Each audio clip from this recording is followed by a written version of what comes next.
The Square Ball Podcast. Welcome to the West Stand, our new show. It's out on a Monday and a Friday. We welcome guests from across the world of Leeds United, including journalists, commentators, ex-players, and plenty more. You can find Tony DeRigo came on the show just ahead of the weekend, previewing the West Brom away game, which we will get to in just a moment or two. First up, I'm Dan Moylan. With me is Michael Normanton, and today's special guest from Leeds Live, Beren Cross. Welcome. Hello. It's very surreal. Podcast debut. Yeah, it's great. Where can people find you, Beren? Leeds Live is the website if you want to go and read all my illustrious work on there. It's not illustrious. I do my best. But you can also find me on X, of course, or Twitter to give me plenty of abuse. This time of year, it's quite rife on there. Lots of satisfied fans and readers. Transfer window. It's not a happy hunting ground for Leeds at the minute, is it? And I suppose that's influencing the mood at the minute. And a 0-0 draw at West Brom didn't really help. It was a pretty dire affair. What was it like to be in there inside the stadium? And what was it like trying to gauge like the reaction of the fans? Because it was evident from here that there was a little bit of dissent just creeping in on the terraces. Yeah, I think going in there, I expected West Brom to win, to be honest, with the way the week had gone and the way the players had performed on Wednesday night against Middlesbrough. And it quickly became clear that they were going to give the ball to West Brom, allow them to dominate the ball, and look to pitch in really and try and get the clean sheet. And sure as we expected it after the match, that's the first thing that Farke led on. But yeah, the fans don't see sort of. They don't put much stock in Farke coming in saying, I'm going to try and stop this little death spin that we're in and try and get a clean sheet. They want to see attacking, attractive football. It's a 5-hour round trip roughly to West Brom. And in the first half, especially like you alluded to there was a couple of moments where Leeds had the chance to either counter or attack, and they went backwards with the ball. And there was visible and audible dissent from the away end. Arms were being raised, thrown in the air, what we're doing, what we're playing at. I think the best one was, there was a free kick John Swift gave away inside the West Brom half, and I think within 10 seconds the ball was back with Meslier, and I think people just thought, what are we doing here? And we know it's been a difficult week, but come on, at least try an attack and try and find some space and hurt them. I'm absolutely convinced it's still a hangover from the Bielsa era, because it's how we frame everything, it's how we think about everything, isn't it? That relentless attacking, trying to beat every team, and it comes as a bit of a culture shock when we don't try and beat a team. And Farke's post-match comments suggested that we didn't really go out there to win. We went there to not lose. I feel like going into a game like this as well, off the back of selling Ruter, albeit he hasn't still, even was recalled on Sunday night, he hasn't officially gone, has he? We've not seen the picture of him in the shirt. But yeah, we should say that, by the way. It's now 10 to 9 on Sunday night. We're in on Sunday night working. I mean, hero might be too strong a word.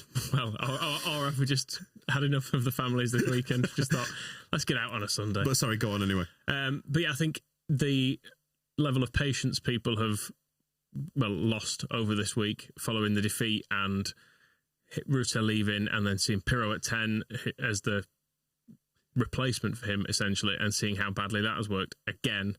I feel like it didn't take much for people to just go, "Oh, piss off with this." Absolutely, it's miserable, isn't it? I mean, it's been a really, really bad week, and I've made this point in a few pieces over the past week or two. But it's amazing how quickly it snowballs. They batter Pompey 99 times out of 100. They should win that game. They get a draw somehow.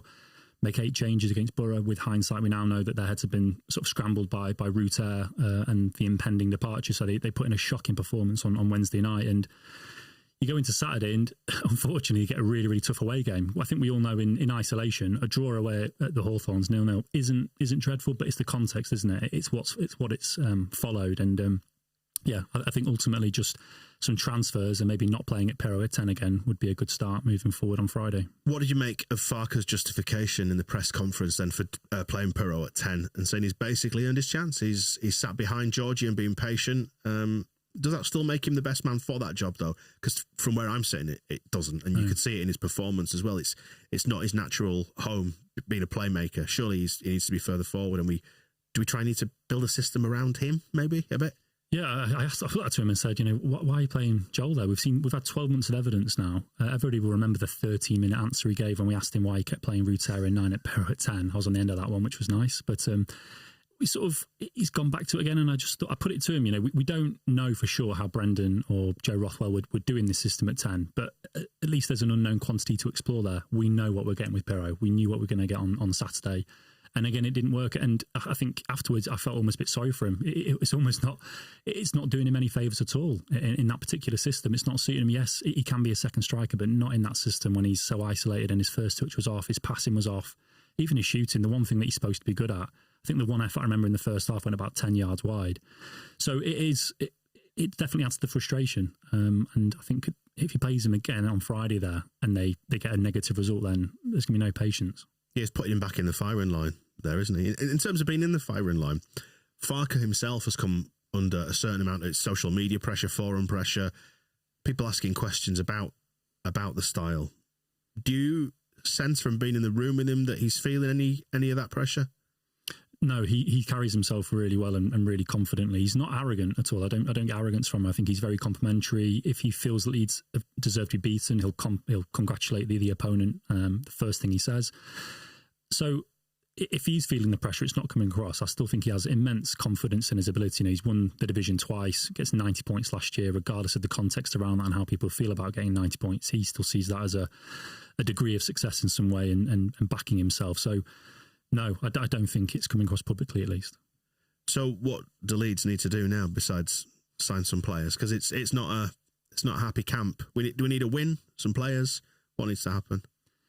Yeah, I mean, some players would help, wouldn't it? I think, it's been 4 weeks since Jayden Bogle come in.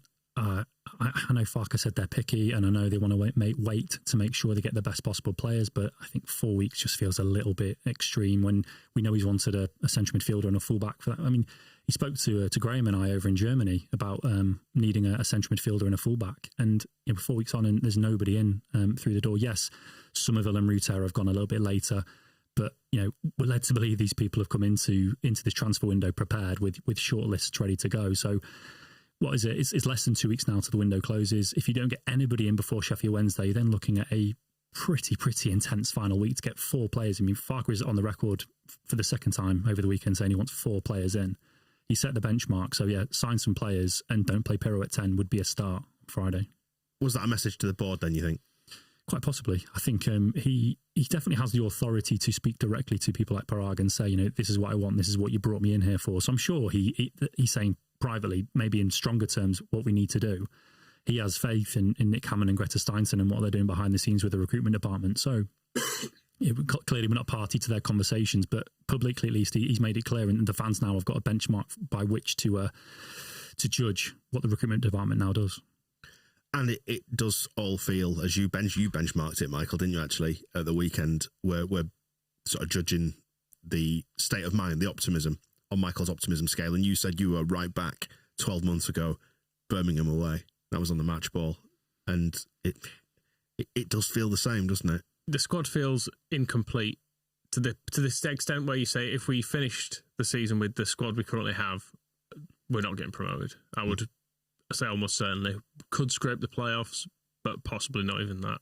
So, you've been listening back to some fan clips from 12 months ago, haven't you? Which is interesting for propaganda. Yeah, you'll hear them on propaganda, but yeah, some clips that people sent in after both the Birmingham away game, which is obviously the same second game of the season, first away game, and the West Brom home game, which came after that, didn't it? So it's obviously quite a bit of symmetry in the season, and yeah, everyone was livid then as well and saying the 49ers have done a terrible job. Whereas I guess by the end of the season, they had pretty much turned it around and people were saying, actually, this has been a good season, albeit with a poor end. So there is still time to fix this, but I feel like the excuses were there for them last summer. The excuses are not there for them this summer. And quite the opposite. They've actually set themselves up in the other direction, saying it's under control. And we've got a bit more control in the market. We dictate terms. Completely agree. Yeah, coming into this summer, he's been in place now for well over a year. They had a run-up at the summer. He's had the playoff final. Him and Parag have both been on the record saying it's going to be different this summer. There are far fewer loan clauses. Yes, they exist, and they didn't mention the transfer clauses. They've obviously since bitten Leeds in the backside. So yeah, there are. I mean, I don't see any excuses at all. I mean, this window is entirely theirs. There's been a delay to Farke coming in. There's no delay to a takeover. They know the score coming into it. And with a little over a week within this go, they still need 4 players. I think the squad as a whole has got still a lot of quality in it. And I think it'd be wrong that I think as hard as Georgie's impending departure has hit everybody, there is still a lot of good players in that squad. There's just not much depth. I mean, you look at that 20 the weekend, James De Bayo came into the squad. we know injuries and suspensions are going to hit. It's good at the moment because, like Michael said, over time the injuries and suspensions will hit, and that squad will not look as it does now in deepest, darkest winter. What do you think of the line that keeps getting repeated about the sins of the past? It is true to a degree, yes. I think when you hear it more and more often, it does grind because there's nothing coming in the other direction. If you're bringing the players in, then those sins of the past can maybe be accepted to some degree. But yeah, I mean, Somerville's contract was what signed more than 2 years ago, going into the relegation season. So that is a sin of the past, I suppose. Same with Ruter's contract. There's definitely a debate as to whether those clauses should have been put in and whether, as Farke would say now, he wouldn't have signed those players or wouldn't have signed those contracts if those clauses were deal breakers, if you like. So yes, it's grinding on people, but it technically is true that these were done in the past. It's just how much of an impact do you feel that 49 has had on those contracts as minority shareholders? Do you think maybe that there needs to be more clarity around that, Michael? I mean, they're obviously going to say we didn't have control over these things. It was left to the football team then, or Victor Orta, as he was otherwise known. I mean, you suspect that's going to be the answer, but is it a point they need to confront, is what I mean? I mean, with the Archie Gray deal, they met a transfer clause, didn't they? Yeah. They can say Archie wanted to go, but they met the amount that was needed to trigger his exit, and that was entirely 49ers, wasn't it? The Archie Gray deal. It was signed while they were in the building, yeah. And Ruter, again, that was their transfer, very much was briefed at the time to the press. This has been done by them, essentially, because Radrizzani had pulled the plug and was looking for a bit of Sampdoria at this stage. So they are their deals. So you need to own them to a certain extent. And I think you can look back, looking at both the Archie and the Ruter deal. I don't think we've been shafted on the price particularly in either of them. They both are good value deals for us, I would say. We're not talking about, losing Snodgrass for a few £1 million or whatever and then leaving a massive hole. I think we've got good value from them, but part of that deal then is that we buy other players with it. And until we see that, people are rightly going to be annoyed. Yeah, the Archie one is definitely one that sticks for me. Spoke to Daniel Farke that the first chance we got was the Harrogate friendly, and I put it to him and said, you talked about these clauses and how you don't like them and how these would never be repeated on your watch. Well, Archie's contract was signed in January, halfway through your first season, and unfortunately gave it a straight bat and wouldn't get into it and said it was a contractual issue and he's not going to get into it. So if we had the chance to speak to Parag Marath or Angus Kinnear, certainly he'd be going in and saying, just explain this situation to us. Farke has said that he doesn't go for clauses. You've put a clause in, the best young player that's come out of the academy ever, if not the last 20 years. So why did you do that? I think that they're the questions I would put to me. And yes, with Ruter, clearly, if we had the chance to speak to Parag, I would say, that was done on your watch. So explain to us why. Yeah, I suspect the answer will be they asked for it. Players won't sign contracts without it. How much I buy that or not, I don't know. I don't work in football contracts, surprisingly enough.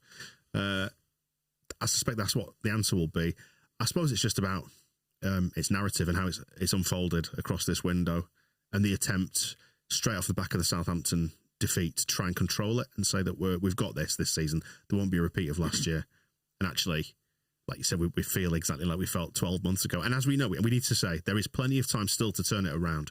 Still 2 weeks left of the window, but clock's ticking. And that's the other thing. There's plenty of time in the window still, but the season is underway and we've taken 2 points from these games. And if we don't take 3 points from Sheffield Wednesday, you're looking at, potentially 2 points from the opening 3 games. And as it was last year, we're then giving ourselves a mountain to climb and we're playing catch up all the way. And you give yourself a situation where you can't have another bad patch in the season because you've already had it at the start in a completely self-inflicted way. And they specifically identified the start of last season as being the thing that cost us, even though we collapsed late on.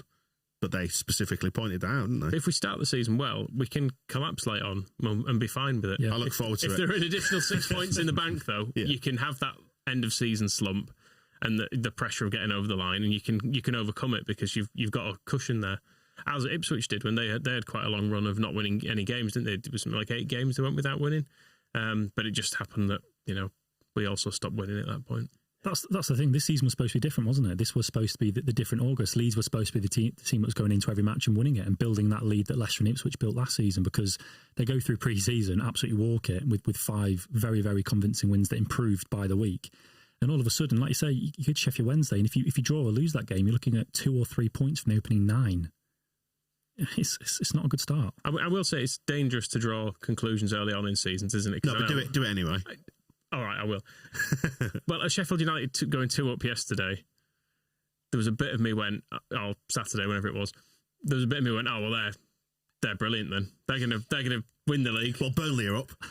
Sheffield, that's top 2 gone. That only leaves one place. It's playoffs for us again. And then QPR pull it back and you go, oh, fine. And equally going to Sheffield Wednesday, like, oh, that's going to be really tough. Danny Roll's got them playing some great stuff. They've lost 4-0. Right, fair enough. Yeah. The Championship does do this. You know, there are lots of ups and downs in it, and it's early to draw any conclusions. And as you said, the Portsmouth game, it wasn't a bad performance. We actually played pretty well. There was an iffy penalty and a really great strike in there, and one bad bit of defending, admittedly. But we should have won that game. Yeah. You mentioned there Farke's awareness of the narrative going on, and he clearly once or twice now he's mentioned the XGs from that game, and I think it was the pre-match for West Brom. He made the point that if you take the penalty away from what Portsmouth did, that would be the lowest XG that was been recorded against his Leeds side since arriving. And then on Saturday, after West Brom, he made the point that the XG for Leeds was the highest they had racked up on his tenure. So he's aware of it, and he's trying to drop in little eggs here and there as to why there is reason to be optimistic. And that Portsmouth game was very, very good, result aside. It's the actual goals, though. Conceding the actual goals is a problem. Yes. The XG, all fine and well. But it's when we concede the actual ones that it upsets me and makes me sad. Yeah, I mean, the West Brom game is one you can look at as a bit of an anomaly as well, because they're a good side, but seemed very content to draw that game 0-0, which I don't think is going to be that common. We've seen Corberan's style, he's quite cautious, and he will, I guess, have pre-game probably thought, we'll try to nick it. If we don't, a point is absolutely fine. And it played out, and you get the impression that, given the narrative of the season unravelling, Farke equally was like, well, forget over the point. It stems the bleeding for a few days, and we can try to restructure things again for the next week. But I suppose that was a bit of a weird end to the game, is what I'm saying. It didn't feel like either team actually wanted to win it by the end. All right, let me put a scenario to you then. A player comes in, at least one, and we win on Friday, and the whole narrative shifts again, doesn't it? Going right up. Champions? Oh, we all predicted it. We predicted it in our pre-season show. No, Burnley are gone. Burnley have gone. Is that out of sight? Can't reach him. Over the horizon. Can't. Yeah, he completely can turn around. He can. I'd say they did the unthinkable and brought in 3 players this week. Everyone can go into that game optimistic. Are we allowed to do that? I believe so, yeah, you are. Yeah. Chelsea signed 3 most days. It is possible. Did you see, just as a little sideline, did you see Raheem Sterling's camp put out that statement? Yeah, just because he was dropped. Next time you're not on this show, I want your camp to put out a statement. I want your wife and kids to send in a statement explaining how you feel about it. I'd be quite happy for a day off. I think that's probably what it'd say. Yeah. But I guess professional footballers don't want that. No. But yeah, the mood, while on a knife edge, can easily tip back the right way, can't it? Absolutely, yeah. Especially if you bring in a high caliber player, I mean, it changes it completely. If you bring somebody in that Leeds weren't expecting, do you remember Nadim Amiri? I mean, that was a bit of a shock, wasn't it? And I'm not saying they're going to bring in Nadim Amiri, but just as an example, that was somebody that you never would have linked with Leeds, and ultimately, of course, it didn't work out. But if they pulled in somebody of that caliber from the continent that nobody's talking about, then very quickly people feel better about things, and I think the other players would also be lifted, I think, in some way. That was one of my concerns going into Saturday, was other players going to start feeling sorry for themselves and moping about as they might have done on Wednesday in that Middlesbrough game. Thankfully, we saw some degree of fight, and I think that was why Farke just wanted to get back to basics and just sort of build from a solid foundation again. He even identified the mood in the camp a little bit, didn't he? He touched on it, and was it the pre-match presser? Said the players aren't stupid. So the players are well aware of what's going on, and we are led to believe the release clauses are now all expired. So we'll wait and see how that plays out, but that's what, that's the noises coming from Leeds. So we'll see if any players do agitate to leave, but he has insisted at every moment nobody's agitated to leave. So you would like to think that, as depressed as they might be by Georgie moving on, that hopefully they can rally together, and new signings and a positive result on Friday will definitely help that. Yeah, a win in the yellow kit, local derby, somebody new, just something new to look at, isn't it? It's all about, I suppose it's hope, isn't it? You just need that little bit of hope reigniting, and a little bit of the sense that that progress is unfolding. Bank holiday weekend, that'll help. Is it it's the bank holiday, isn't it? They've ceased to mean anything since we started doing this, and we follow football as a job. But yeah, that's true. it could be a good bank holiday, actually, couldn't it, if they just get the win? Because I'm still, underneath it all, I'm still hopeful and I'm still optimistic, the same as I was going into this season. It felt like a blow losing Georgie, and while I was away, I was lucky enough to be detached from it to a certain extent. But now I'm back. It just sort of, it's hit me in a kind of in a quite a deep but low key way, thinking it just makes me sad that there is no loyalty or. And I was just enjoying watching this young man like live his best life, is a phrase I always keep saying with Georgie, and he's left us as well. And he is continuing to live his best life. Yeah, just at my expense, away from us. Yeah. Is what he's chosen. And honestly, my biggest reaction to it, man in his 40s, is like, that's not fair, and that's how I felt about it all. But I still hope that they can get the recruitment right. I'm still optimistic that people will come in, and I'm still optimistic that we will turn the corner. I mean, if we'd beaten Portsmouth, the whole thing would feel different as well, wouldn't it? That's probably worth adding. Yeah, if we beat Portsmouth, a point away at West Brom is absolutely fine as a result goes. If you're totting up where you're getting your points from in a promotion-winning season, point at West Brom is not a problem whatsoever. It's a good point. It's quite a difficult run of fixtures we've got coming up in the next few, isn't it? Actually, I've not genuinely not looked much beyond the immediate next sort of week or two. But there's a few toughies in there. We could have maybe done with. Why didn't they give us a softball set of fixtures? Well, like a newly promoted team on the first day. Yeah, something like that. We could put 3 past them. Yeah, exactly. So when you can dispatch without any problems. That'd be nice. But as it is, well, our midweeks are going to be slightly freer anyway because there's no cup run coming up. Worth getting your take on that. Do you think that they were genuinely affected by Georgie leaving? That's something that's interested me that you said. I'm not certain. Farke certainly, he didn't come out and say this is why we lost. He certainly he put it all himself, and I think he did what any manager would do. And when a team's play like that, you put yourself under the bus. You don't put the players under there. So I think the only thing he could say was come in and say, I think he made the point. Anybody that understands football and follows football knows why we lost tonight. And at that point, it was the 8 changes. But obviously, following that, we all learned that Georgie was going to be on his way. So I'm not a professional footballer, so I can't say what the mood was like in the camp. But I think you look at Joe Rodon coming in, he's come back. That was a massive coup for me. That remains a fantastic signing to get him back. And so he's come in with ambitions of getting promoted this season. And he's quite rightly looking around the squad saying, well, hang on, it's been 4 weeks since Bogle came in. We've lost Somerville, we've lost Ruter. Where are the new signings? I came here to get promotion, and we've got 2 weeks to go. So clearly behind the scenes, Farke can speak far more freely and may well be being a lot more bullish with the players saying, look, relax, calm down, things are going to happen. Just keep the faith. So We'll never know how badly it affected them, but I'm sure it played a part. I mean, Georgie's a massive part of that squad. Yeah, it'll be interesting to see if that's about the ceiling for transfers in the Championship this summer, because 10 million quid is a lot, isn't it? But do we now have the funds to go out there and spend it? Surely we do. Calvin Stengs is the completely random name that's cropped up on forums and Twitter today. Yeah. I mean, fine. I don't know anything about him other than I once signed him on Football Manager. Can we get a Dutch winger? We know it works. That's true. Yeah, based upon that, let's get him, I suppose. But it's weird, just the arrival of someone for a fee would weirdly please people. We're so basic, aren't we? At the root of this, we're really basic, aren't we? My dad used to work for Yorkshire Electricity, and there was a couple. This will make sense in the end, I promise. There's a separate company that did the digging for them, so they'd say, "Oh, this bit of cable's broken." Separate company would come in, dig up the road. Yeah. My dad arrived once and they'd already dug up the road before they'd identified where the fault was. Right. And they said, the blokes who were there just said, the people in their houses were shouting at us because the power went off. So we just dug a hole just to shut them up. So it looked like we were doing something. So I'm saying we should just buy anyone. Just dig a hole. Just dig a hole. Spend some money on someone. I mean, what do you make to that? It's hard to follow that. I think to your point, though. I mean, if they somehow manage to get Jonathan Rowe out of Norwich, just as an example that we all know they like. I mean, go and spend 10 to 50 million on him. That lifts everybody. Even if long term Jonathan Rowe doesn't work out, it just shows ambition, doesn't it? It shows that they are aware of what's going on, and you're getting somebody that does have some form of a record at this level of doing well. There's a bit of pessimism with people like Rowe, because I feel like if Rowe was our player and we were in the position that Norwich are, we'd be going, oh, he's going to go. Of course we're going to let him go. It'll be for a shit fee.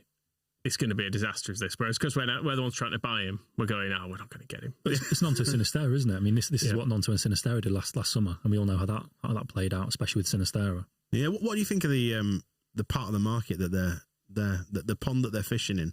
This probably desirable by the bottom end of the Premier League market, wanted by the top end of the Championship, or people with money, or people capable of paying probably Premier League wages. It seems to be quite a thin sliver that we're after. This is possibly the reason why. I mean, if we spoke to them, why they might say that they've struggled is that they are fishing in waters that are, we are looking for the best players in the Championship, and unfortunately, in some cases, the bottom end Premier League clubs will go for those players. And the other issue they've got, I mean, with Raksaki, they wanted him quite badly from Crystal Palace, but as Farke said numerous occasions, they don't want players coming in where there is a clause that means that Leeds have to play them, or they'll get fined, for example. So if you imagine Daniel James in the dressing room and he's watching Raksaki play every week and he's putting in stinkers, and Farke saying, I can't do anything, I'm afraid, we're under contract, we have to play him. That's going to kill the dressing room and kill training. So that is... Has Pirro got one of those clauses? Don't be mean. Sorry. Joel's trying very hard. So I mean that is one. Carvalho last season, when Hull went and got him from Liverpool, that was another example. They wanted Carvalho, but Liverpool was saying if he's coming to, he's playing every week regardless of how he plays, and Leeds are never going to go for that. So yes, that is certainly the waters they are fishing in, and we will see how that plays out. And hopefully, I think you alluded to it on a previous pod as well, Dan, like these Premier League clubs are going to start cutting their cloth accordingly, and the 25-man squads, whilst not public, will be getting drawn up behind the scenes, and they'll be telling players, look, you are surplus to requirements, go and get yourself a move. And we all hope Leeds can then swoop in and get some very, very good players. Well, fingers crossed, then we will see how it all plays out. Let's should we go dig a hole. Let's go dig a hole and feel better about ourselves. Beren, thanks for coming in. We'll do it again soon sometime, yeah. Cheers. We'll see you soon. The Square Ball Podcast.